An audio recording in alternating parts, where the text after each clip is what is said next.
안녕하세요. 오늘은 성경을 읽을 때 알면 도움이 되는 두 가지 팁을 가지고 왔습니다. 성경을 읽을 때 때로는 성경이 무슨 말 하는지도 모르겠고, 두껍고 길고 어디서부터 어디까지 읽어야 되는지도 모르겠고, 때로는 우리와 전혀 상관이 없는 동떨어진 얘기, 즉, 예를 들어 누구는 누구의 아들이다 라는 긴 족보와 우리와 전혀 관련 없는 법들을 나열하고 있어서 성경이 어렵고 멀게 느껴지는 이유 중 하나죠. 그리고 성경은 하나인데 하나인 성경에 대한 해석은 다양하고 다양한 해석이 있으니까 어떠한 해석은 어떠한 해석과 충돌하기 때문에 때로는 어떻게 성경을 읽어야 하지? 라는 질문을 하기도 합니다. 흔히 성경이라 함은 보편적이고 시공간에 구애받지 않고 모두에게 똑같이 적용되는 단 하나만의 진리나 그 진리의 기준을 제시해야 되는데 너무나도 많고 다양한 해석이 있기 때문에 논란의 여지가 없어야 될 것만 같은 글인데 그렇지 않으니까 성경을 어떻게 읽어야 되는지 더 깊은 수긍에 빠지게 되죠. 그래서 성경이 말하는 더 정확한 뜻을 알기 위해서 우리에게 도움이 되는 두 가지 팁을 소개하고 싶어서 이 영상을 찍게 되었습니다. 첫 번째 팁은 우리는 현대인이고 성경은 고대 문헌이라는 점을 항상 기억해야 됩니다. 성경은 수천 년 전에 쓰여진 글인데 마치 현대글처럼 읽고 있다면 성경이 우리에게 말해주고 싶은 많은 부분을 놓칠 수밖에 없죠. 성경은 의사소통의 도구로서 특정한 시대에 특정한 문화에 속해 있는 특정한 사람들에게 특정한 언어로 특정한 신학적 목적을 가지고 쓰여진 사실을 항상 염두하고 읽어야 된다는 거죠. 원활한 의사소통을 하기 위해서는 우리가 상호주관, 즉 많은 개인의 주관적 의식을 연결하는 공통 분모가 설립이 돼야 하는 건데 우리가 성경과 대화하기 위해서는 성경이 쓰여진 배경과 그때 당시 사람들의 세계관을 우리가 먼저 이해해야 된다는 거죠. 그 이해가 없이는 나와 성경을 연결해 줄 수 있는 공통 분모가 없기 때문에 동떨어진 상태에서 읽으려고 하니까 어렵고 멀게만 느껴지는 거죠. 예를 들어서 Winter is coming, 겨울은 오고 있다라고 누군가가 말하면은 대부분 사람들은 당연히 겨울은 오지, 그게 뭐 대다수라고 생각을 할 수도 있는데 미국 드라마 왕자의 게임을 보신 분들이라면 스토리를 전개하는 데 있어서 핵심 주제라는 걸 바로 이해할 수 있죠. 성경을 읽는 우리도 마찬가지로 이 고대 문헌이 쓰여진 배경과 언어, 그때 당시의 세계관과 가치관, 문화와 사람, 역사와 전통, 그리고 어떠한 신학적 목적을 가지고 어떠한 문학의 장르로 쓰여지는지를 공부를 하면은 성경을 온전히 이해하는데 도움이 된다는 거죠. 그리고 성경을 읽을 때 도움되는 두 번째 팁은 성경을 문자 그대로만 읽고 이해하는 것이 아니라 분별의 도구와 함께 읽어야 합니다. 스캇 맥나잇이라는 성서학자가 쓴 The Blue Parakeet이라는 파란 앵무새라는 책에서 성경을 읽을 때 Pattern of Discernment를 가지고 읽으라고 합니다. 한국말로 말하자면 분별하는 양식 혹은 분별의 도구로 번역하면 될 것 같아요. 분별의 도구를 통해 우리가 성경에서 보존해야 될 것이 무엇인지, conservation, 그리고 개선해야 될 것이 무엇인지, innovation을 더 정확한 시각으로 알 수 있게 된다는 거죠.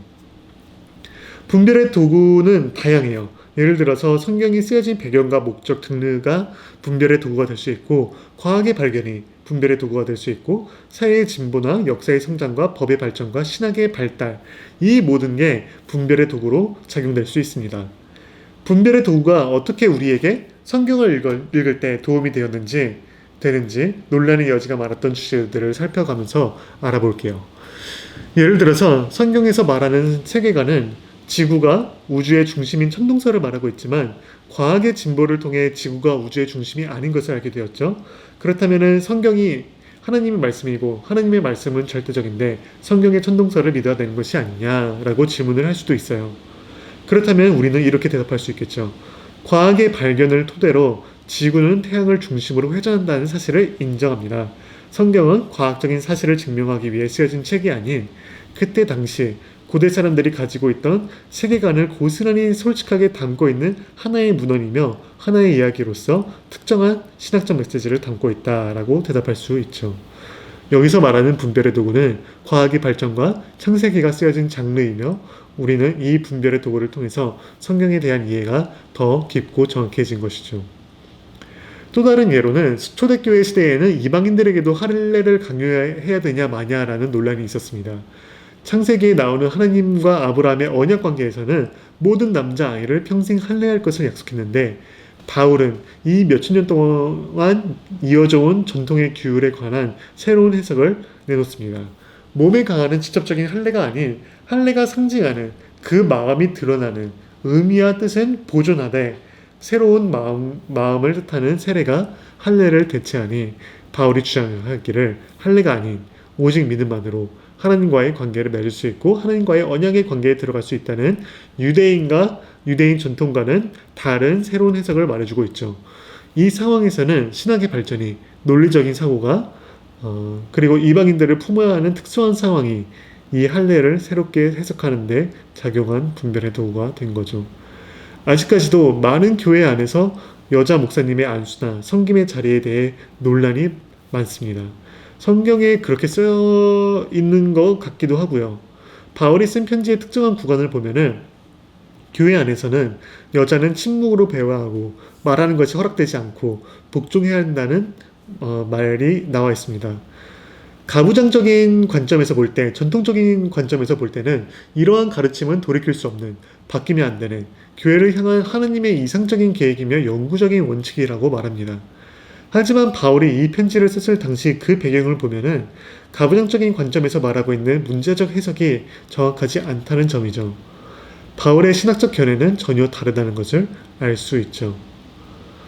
그때 당시 신로마 여성들이라는 사람들이 자신들의 나체와 성을 이용해서 자신들이 추구하는 자유와 권리를 표현하며 여자가 결혼할 것을 그리고 엄마가 된다는 점을 비판하고 반대했던 사람들이 있었습니다. 이들이 자신들의 가치를 선전하기 위해서 자유로운 성생활, 자극적인 쾌락과 야하고 노출이 많은 옷을 입고 교회 집회나 모임까지 와서 회방하고 발언권을 빼앗았기 때문에 누군가는 이들을 저지해야 하는 필요를 느꼈고 그 사람이 바로 바울이었고 특정한 상황에 놓여있는 특정한 사람들에게 이 구간의 편지를 썼다는 점을 우리는 알 수 있게 됩니다. 바울이 뜻한 바 일단 교회가 어떤 관점이 있는지 너희들이 와서 회방하고 방해하기 전에 문란한 성생활을 교회로 가지고 와서 어지럽히기 전에 너희들이 맞고 옳다고 주장하기 전에 너희들이 침묵으로 교회가 어떠한 곳인지 우리가 어떠한 사람들인지 어떠한 가르침을 추구하고 있는지 먼저 배운 다음 우리가 대화하자. 그리고 교회에 올 때는 몸이 드러나는 옷을 입기보다는 점잖은 옷을 입고 오세요 라는 해석이 더 정확한 해석이라는 것을 알 수가 있죠. 그리고 또 다른 분별의 도구는 성경이 끝나지 않고 아직까지도 우리에게 이어져가는 이야기로서 볼 때 성경의 흐름 속에서 일관적으로 계속해서 말해주고 있는 메시지를 봤을 때 하나님께서도 남자와 여자에게 동등한 사랑과 가치와 임무와 책임을 준다는 점입니다. 성경을 읽을 때 문자 그대로만 읽는 것이 아니라 현대인인 우리를 고대시대의 세계로 이어줄 다리 역할을 해줄 수 있는 그때 당시의 배경과 분별의 도구가 꼭 필요하다는 것입니다. 바울이 우리에게 보여준 신학은 Conservation and Innovation, 보존과 개선의 신학이었고 Adaptability and Adoption, 즉 적응과 적용의 신학이라고 볼 수 있습니다.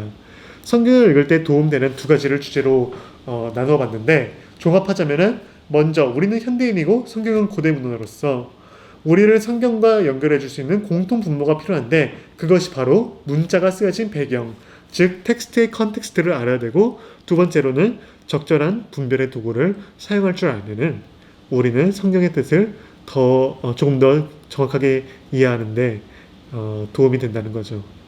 오늘 영상이 도움이 됐다면 좋아요와 구독, 알림 설정까지 눌러주세요. 샬롬, 샬롬, 안녕.